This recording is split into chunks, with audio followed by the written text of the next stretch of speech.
6장 2절부터 10절까지 봉독해 올리겠습니다. 어떤 백부장의 사랑하는 종이 병들어 죽게 되었더니 예수의 소문을 듣고 유대인의 장로 몇을 보내어 오셔서 그 종을 구원하시기를 청한지라. 이에 저희가 예수께 나와 간절히 구하여 가로되 이 일을 하시는 것이 이 사람에게는 합당하니이다. 저가 우리 민족을 사랑하고 또한 우리를 위하여 회당을 지었나이다 하니, 예수께서 함께 가실 때 이에 그 집이 멀지 아니하여 백부장이 덧글을 보내어 가로되 주여 수고하시지 마옵소서. 내 집에 들어오심을 나는 감당치 못하겠나이다. 그러므로 내가 주께 나아가기도 감당치 못할 줄 알았나이다. 말씀만 하사 내 하해를 낫게 하소서. 저도 남의 수하에 든 사람이요 제 아래에도 군병이 있으니 이더러 가라 하면 가고 저더러 오라 하면 오고 제 정도로 이것을 하라 하면 하나이다. 예수께서 들으시고 저를 기이 여겨 돌이키사 쫓는 무리에게 이르시되 내가 너희에게 이르노니 이스라엘 중에서도 이만한 믿음은 만나보지 못하였노라 하시더라. 우리 어떤 사람들이 집으로 돌아가 보매 종이 이미 강건하여졌더라. 아멘. 할렐루야. 아멘. 하나님을 사랑하시면 아멘 하시고. 아멘.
원래만도 못한 저희들을 구원해 주셔서 하나님의 백성으로 삼아주시고 영원한 천국을 소유하여 영생을 얻게 하시니 감사합니다. 아멘. 하나님, 그 은혜에 정말 우리는 목숨 바쳐 보답할 수 있는 믿음으로 살게 하옵소서. 아멘. 주님께서 오늘 이 시간도 성령으로 이 자리에 와 계시고 우리의 기도를 들으시며 오늘 머리 숙인 사랑하는 성도님들의 심령과 피부를 보시고 아버지 정말 신령과 진정으로 예배드리는 자를 찾고 있음을 감사합니다. 아멘. 그들에게 복 주시기 위하여 찾는 줄 믿사오니 아멘. 하나님 그들의 심령을 살펴보셔서 아버지 정말로 신령과 진정으로 온유와 겸손함으로 정말 하나님 앞에 바르게 예배드리는 신령들마다 자손 대대로 하나님 축복하여 주시옵소서. 오늘 이 시간 주님 앞에 잠시라도 못한 신령들 어느 곳에 있든지 하나님이 함께하여 주시고 역사하여 주시고 문제를 해결하여 주시고 더 같이 예배드릴 수 있는 기회를 허락하여 주옵소서. 오늘 이 시간 아버지 처음 시간부터 끝까지 주님 영광 받으시며 우리가 하나님의 귀한 생명의 말씀을 들으므로 우리의 심령이 그리스도와 닮아가는 변화가 일어나게 하옵소서. 예수님 이름으로 기도드리옵나이다. 아멘.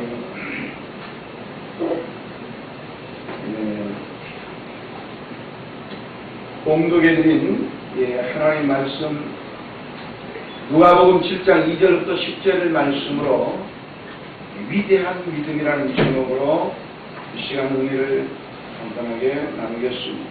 이렇게 비가 오고 참 우중인데도 여러분 열심히 참석해 주신 여러분께 감사드립니다. 위대한 믿음, 어떤 믿음이 위대한 믿음인가? 오늘 예수님이 깜짝 놀란 믿음입니다. 오늘 9절에 보면 내가 너희에게 이르노니 이스라엘 중에서도 이만한 믿음은 만나보지 못하였노라. 이렇게 이스라엘 전역을 통해서 처음 만나는 이 위대한 큰 이만한 믿음이 어떤 것인가 우리도 배워서 우리도 이런 믿음을 가짐으로 하나님 앞에 모든 것이 치료받고 고침받고 역사와 기적이 일어나는 귀한 인생을 살게 되시기를 주의 이름으로 축원합니다. 아멘. 믿음은 손으로 만지거나 눈으로 볼 수 없지요. 또 냄새가 나는 것도 아닙니다. 이게 불가능하지요. 그리고 이것이 믿음이다 라고 설명한다는 것이 굉장히 어렵습니다. 믿음이란 하나님과 나와의 관계에서 성립되는 신기한 사건이기 때문에 그렇습니다. 다른 사람의 믿음을 평가하거나 측정한다는 것은 힘든 일입니다.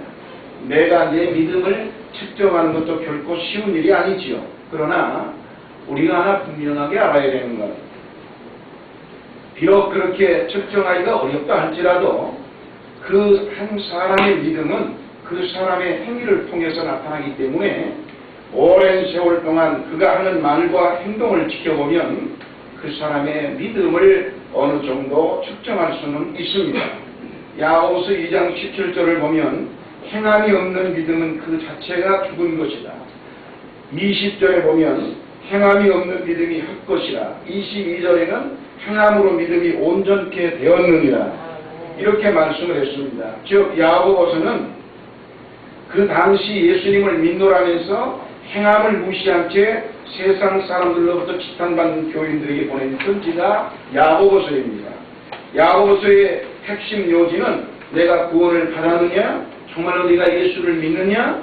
그렇다면 바로 살아라. 즉 손가락질 받거나 지탄받는 일을 하지 말고 살아라라고 강조하는 내용이 야고보서입니다.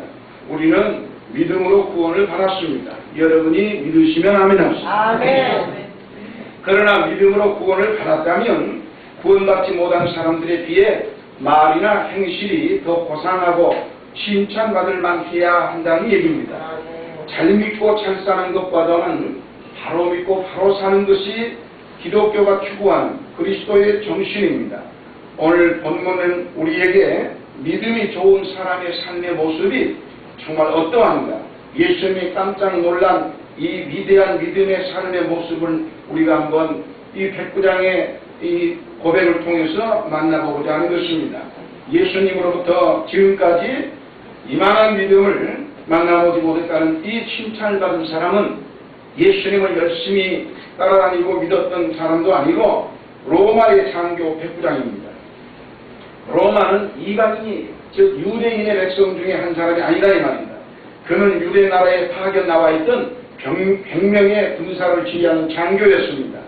그의 직업이 군인 장교였다는 것 외에는 이름도 가족도 나와 있지 않습니다. 도대체 어떤 믿음, 어떤 삶을 살았기에 그토록 주님에게 칭찬을 받았느냐 하는 것입니다. 첫째로 너그러운 사람이었기 때문에 칭찬을 받았습니다. 2절과 5절을 보면 백부장의 사랑하는 종이 병들어 죽게 되었더니 그렇게 말씀하고 있고, 5절을 보면 저가 우리 민족을 사랑하고 또한 우리를 위하여 회당을 지었나이다 라고 했습니다. 참으로 너그럽고 넉넉한 사람이 틀림이 없습니다. 마음의 사랑도 넉넉하지만 물질적으로도 좋은 사람, 좋은 일을 위해서 베푸는데 아주 넉넉했던 사람이, 그의 종은 로마인이 아닙니다. 즉 자기가 지금 부리고 있는, 자기 집에서 부려먹고 있는 종은 로마 사람이 아니에요. 그 당시 주인과 종의 관계는 사랑을 주고받는 관계가 아닙니다. 이 종에게 주어지는 시간, 건강, 물질, 소유, 자유 모두가 다 주인 것입니다. 자기 것이 될 수가 없어요. 종이 되는 4가지 경우가 있었습니다. 첫째는 전쟁에 졌을 때 끌려가면 종이 됩니다. 둘째는 종의 자식으로 태어났을 때입니다. 셋째는 빚을 갚지 못하면 종으로 데려갔어요. 넷째는 종으로 팔렸을 때입니다. 이러한 4가지가 그때 당시에 종으로 살 수 있는 여건이었는데, 이 백부장의 종은 어떤 경로로 종이 되는지는 알 수 없지만 그는 백부장의 소유로 주인을 위해 목숨을 내걸고 살아야 하는 종이 틀림이 없었습니다. 그런데 백부장은 그 종을 사랑했다는 겁니다. 참으로 아름다운 일이지요. 유대인을 사랑해 회당을 지어주었다는 것도 말로 할 수 없을 만큼 너그러운 사람입니다. 나는 로마인이고 너희는 유대인이라고 하는 편협하지도 편견도 가지고 있지 않았고, 한마디로 도량이 크고 너그러운 사람이었습니다. 대접사회에서 종의 신분은 천한 거예요. 이 천덕꾸러기가 정말 대접도 받지 못할 수 있는, 그 멸시받을 수밖에 없는 사람이지만, 그런 멸시할 수 있는 위치에서 멸시받을 수밖에 없는 사람을 그렇게 인격적 인간 대우를 하며 사랑할 수 있다는 것은 정말 예수님이 깜짝 놀랄 만한 위대한 믿음이 틀림이 없습니다. 오늘날 우리가 사는 이 세상은 이런 일이 찾아보기가 거의 어렵죠. 정말 잘 산다고 못 사는 사람을 얕잡아 보는 것이라든지, 돈이 많다고 돈 없는 사람을 무시하는 것이라든지, 동네 좋은 데 산다고 다른 동네 사람 멸시하는 것이라든지, 좋은 대학 나왔다고 대학 못 나온 사람 무시하는 것이라든지, 선배라고 후배를 깔보는 거나, 큰 교회, 교인이라고 작은 교회를 낮춰보는 것, 잘생겼다고 못생긴 사람을 깔보는 것, 이러한 모든 삶이 우리의 주위에는 너무나도 많습니다. 이것은 하나님을 믿는 백성에게는 이런 일이 있으면 축복받는 거리가 먼 일이 되는 것입니다. 믿음은 그 사람의 인격이라는 그릇에 담는 것입니다. 그 사람의 인격이 나쁘면 신앙의 태도도 나쁜 겁니다. 그러나 정말로 인격적인 사람이라면 그 사람의 신앙 태도도 좋을 수밖에 없습니다. 품성이 좋은 사람은 남을 돕고 사랑하고 배려를 할 줄 아는 마음이 있다는 얘기지요. 이 백부장은 늘 너그러운 마음을 지니고 너그럽게 말하고 행동했습니다. 남에게 말이나 행동으로 상처를 주지 않았던 이 백부장의 믿음은 참으로 예수님이 깜짝 놀랄 만한 위대한 믿음이었다는 사실을 우리에게 잘 보여주고 있습니다. 두 번째, 겸손했습니다. 6절을 보면 주여 수고하시지 마옵소서, 내 집에 들어오심을 감당치 못하겠나이다. 7절을 보면 내가 주께 나아가기도 감당치 못할 줄을 알았나이다. 그렇게 말했습니다. 이때 당시에 로마는 이 유대 나라의 주였습니다. 주라는 것은 정말 모든 것의 왕이라는 얘기죠. 로마 시민과 유대 민족은 로마 황제를 주로 숭배하고 살았던 세월입니다. 이런 세월이기 때문에 백부장은 로마의 고급 장교요, 예수는 천한 그들이 부려먹는 식민지인 유대 나라의 시민에 불과합니다. 그런데 그렇기 때문에 오히려 그런 사회적으로 봐서는 예수님이 백부장을 주로 불러야 할 정도로 분명히 높은 위치의 백부장이 있었습니다. 그리고 예수님이 감히 이 백부장 하나를 만나는 것을 무한의 영광으로 여길 만한 위치에 있었다 이 말입니다. 그러나 백부장은 6절에서 예수를 주라고 불렀습니다. 오히려 이 위대한 한마디로 권력을 가진 이분이 그 자기가 부리는 천한 유대 민족인 한 사람인 예수에게 나의 주라고 부르고 있다 이 말입니다. 얼마나 겸손합니다. 이보다 더 위대한 겸손이 있을 수가 없습니다. 뿐만이 아니라 내 집에 오시는 것도 내가 주께로 나가는 것도 감당할 수 없다고 한마디로 위대한 겸손의 모습을 보여준, 참으로 그때 당시 하나님을 잘 믿는다고 따라다녔던 유대인들이 정말 얼굴을 들 수 없을 만큼 이 백부장의 겸손함이 예수님에게 보였습니다. 겸손이라는 단어의 뜻은 다양합니다. 자기를 낮추다, 자기를 괴롭게 하다, 또는 짓눌리다, 고삐를 매다, 자갈을 먹이다 라는 뜻이 겸손이라는 낱말 속에 다 들어있습니다. 그러므로 겸손이 무엇입니까? 한마디로 입에 자갈을 물리고 아무 말이나 내뱉지 않는 것이고, 고삐를 내어 아무 짓이나 못하게 하는 것이며, 자기를 낮추고 자기를 짓누르고 자기가 괴로움을 당하더라도 남을 괴롭히지 않는 것이 겸손이다라는 그 전체적인 의미가 그렇게 분명히 들어있습니다. 베드로전서 5장 5절을 보면 서로 겸손으로 허리를 동이라 하나님이 교만한 자를 대적하시되 겸손한 자들에게는 은혜를 주시니라고 했습니다. 축복은 위에서 아래로 흘러가는 거고 반드시 축복은 겸손한 자에게 흘러가는 것입니다. 이것이 성경의 기록입니다. 예수님은 마태복음 11장 29절에서 나는 마음이 온유하고 겸손하니 그렇게 말했습니다. 어느 날 제자들이 어거스틴에게 물었습니다. 선생님, 그리스도인이 지켜야 할 가장 큰 덕목이 무엇이라고 생각하십니까? 어거스틴은 한마디로 겸손이다라고 대답했습니다. 그러면 두 번째는 무엇입니까? 그것도 겸손이니라. 그러면 세 번째는 무엇입니까? 그것도 겸손이라고 대답했습니다. 우리가 진실로 겸손한 사람이 되려면 최소한 다음 세 가지가 겸손해져야 그 사람이 진짜 겸손한 사람이 될 수 있습니다.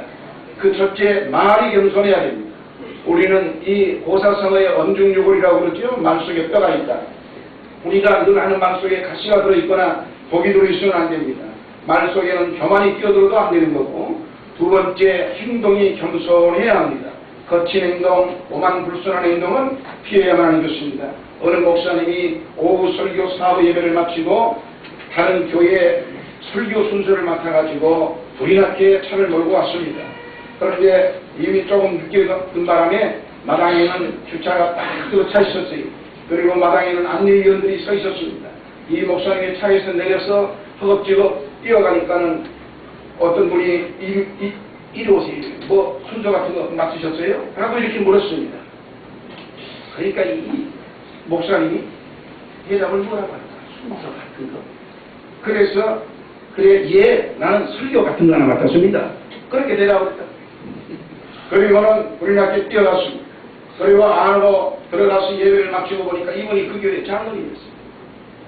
행동이나 말이 그렇게 하면 덕도 안 되고 존경도 안 되고 사랑도 받기가 어렵다는 것을 알게 됐다는 것입니다. 셋째, 마음이 겸손해야 합니다.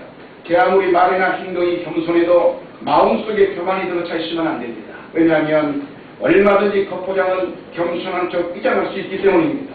마태복음 11장 29절을 보면 주님께서 나는 마음이 온유하고 겸손하니 나의 멍에를 메고 내게 배우라 그렇게 말씀했습니다. 즉 마음속에 교만이 있으면 행동으로 순간순간 교만이 드러난다는 것이죠. 그러나 마음이 온유하고 겸손하면 순간순간 겸손이 드러난다는 것입니다. 성경에 보면 그 위대한 솔로몬도 그리고 눈물의 선지자 예레미야도 자신을 가리켜서 뭐라고 했느냐? 나는 어린 아이와 같다고 했습니다. 그렇게 자신을 낮췄을 때 하나님의 은혜는 전무후무한 지혜가 임하는 역사가 임했던 것입니다. 아브라함은 믿음의 조상이라는 축복의 근원인 아브라함은 자신을 티끌같다고 창세기 18장 27절에서 기록했습니다. 바울 역시 자신을 만삭되지 못해 태어난 자 개인 중에 개수라고 자기를 낮췄습니다. 그러나 하나님은 그들을 높이셨고 은혜를 주었습니다. 우리는 우리가 가진 지식 때문에, 우리의 위치 때문에, 우리의 소유 때문에, 우리의 경력 때문에, 우리의 경험 때문에, 우리의 재주나 재능 때문에, 영적 체험이나 직분 때문에 우리는 교만하지 않도록 하나님 앞에 늘 기도하며 겸손할 때 바로 그것이 예수님이 깜짝 놀란 가장 위대한 믿음이 될 수 있습니다. 세 번째, 순종이 있습니다. 8절을 보면 저도 남의 수하에 든 사람이요 제 아래도 군병이 있으니 이대로 가라 하면 가고 저대로 오라 하면 오고 제 종도로 이것을 하라 하면 하나이다. 이 말 뜻은 부하가 상관에게 순종하듯 종이 주인에게 순종하듯 저도 그렇게 하겠습니다. 이 말이 그리고 말씀 한마디만 예수님 하십시오. 그럼 난 무조건 순종하겠습니다. 순종이 뭐냐고요? 가라면 가고 오라면 오고 하라면 하고 하지 말라면 안 하는 것이 순종입니다. 순종의 뜻은 아래에서 듣는다, 주의 깊게 듣는다, 유의하다, 따르다라는 의미를 이 말 속에 다 가지고 있습니다. 성경은 하나님의 말씀을 순종하고 복받은 사람들을 많이 있습니다. 그런가 하면은 성경은 불순종하고 저주받은 사람들의 얘기도 또 가득 들어차 있습니다. 사도행전 5장 29절을 보면 사람보다 하나님을 순종하는 것이 마땅하니라 그렇게 말씀했습니다. 여러분의 인생을 살면서 하나님께 순종하기 위해 사람의 말을 불순종하는 경우가 있고 사람에게 순종하기 위해서 하나님의 말씀을 거역하는 불순종 경우가 있습니다. 문제는 하나님께 순종하는 자가 복을 받는다는 사실을 여러분이 깨달으시기를 주의 이름으로 축원합니다. 사무엘상 15장 22절을 보면 순종이 제사보다 낫고 듣는 것이 수양의 기름보다 나으니 그렇게 말했습니다. 베드로전서 1장 22절을 보면 너희가 진리를 순종함으로 너희 영혼을 깨끗하게 하여라고 했습니다. 즉 순종하면 영혼이 깨끗해진다는 얘기입니다. 이 말을 반대로 말하면 그 영혼이 깨끗한 사람은 하나님의 말씀인 진리에 순종을 잘 하게 된다는 얘기고 반대로 그 영혼이 더럽고 어두우면 불순종을 일삼게 된다는 말씀인 것입니다. 히브리서 5장 1절을 보면 예수님은 하나님의 아들이셨지만 순종함을 배우셨다고 했습니다. 로마서 5장 19절을 보면 아담 한 사람이 순종치 아니함으로 많은 사람이 죄인이 되었고 예수 그리스도 한 사람이 순종함으로 많은 사람이 의인이 되리라고 했습니다. 묵묵히 말없이 순종하셨던 예수 그리스도, 무거운 십자가를 지고 갈보리 산 언덕을 순종하며 올라가셨던 예수 그리스도, 바로 그 주님을 믿는 저와 여러분, 그 길을 따라 우리도 순종의 길을 걸어가시기를 주의 이름으로 축원합니다. 마지막 네 번째 말씀을 믿었습니다. 6절을 보면 주여 수고하지 마옵소서 내 집에 들어오심을 나는 감당치 못하였나이다. 그리고는 7절에서 말씀만 하사 내 하인을 낫게 하소서 그렇게 말했습니다. 그 뜻은 내 집까지 오시지 않아도 여기서 말씀 한마디 네 하인이 낫다 말만 하면 내 하인이 난 나은 걸로 믿겠다 이 말입니다. 나는 기독교는 말씀의 종교입니다. 즉 말씀이신 예수 그리스도를 믿는 종교가 기독교예요. 그렇기 때문에 우리는 사람이 무엇은 상관없이 하나님의 말씀이 그렇게 되어 있으면 그 말씀을 목숨 걸고 우리가 믿고 행하는 것입니다. 창세기 1장을 보면 하나님은 말씀으로 천지를 창조하고 요한복음 1장 1절을 보면 태초에 말씀이 계시니라 이 말씀이 하나님과 함께 계셨으니 이 말씀은 곧 하나님이라 이렇게 했습니다. 이 두 구조를 합하여 뜻은 예수님은 말씀이시고 그 말씀이 세상을 창조했다라고 하는 뜻입니다. 즉 말씀으로 세상을 창조하시고 말씀으로 죽은 자를 살리시고 말씀으로 병자를 고치시고 말씀으로 풍랑을 잠잠케 하시며 말씀으로 바다를 온전히 걸어가셨던 이 모든 사건, 이 놀라운 것을 믿는 것이 말씀의 신앙입니다. 창세기 1장 3절을 보면 빛이 있으라 하시며 빛이 있었고 창세기 또한 1장 15절을 보면 빛이라 하시고 그대로 되니라고 했고 24절이나 30절에도 그대로 됐다고 했습니다. 죽은 나사로의 무덤을 향해 예수님이 말했습니다. 나사로야 나오라. 이렇게 말씀했을 때 나사로가 배로 수족을 동이채로 나왔다는 게 요한복음 11장 43절부터 44절의 말씀입니다. 뿐만이 아니라 풍랑이 일고 있는 바다를 향해 예수님이 말했습니다. 바다야 바람아 잔잔하라. 이 말씀 한마디에 그 모든 풍랑이 잔잔해졌습니다. 귀신 들린 사람을 향하여 더러운 귀신아 그 사람에게서 나오라고 하자 귀신이 소리 지르며 그 사람에게 뛰쳐나왔어요. 마가복음 5장 8절을 보니까 그렇습니다. 바로 이 말씀의 능력을 백부장이 믿었던 것입니다. 예수님은 바로 이 너그러운 사람, 겸손한 순종 그리고 말씀의 능력을 믿었던 이 백부장을 향하여 이스라엘 백성에게 내가 이스라엘 중에 이만한 사람을 만나지 못했노라. 그러니 너희도 이런 이만한 믿음의 삶을 살아란 얘기죠. 그러므로 우리도 이 백부장의 삶을 배워서 우리도 이와 같이 그런 인생을 살아 하나님이 깜짝 놀라고 여러분에게 위대한 기적을 베풀 수 있는 그러한 믿음으로 살기를 주의 이름으로 축원합니다.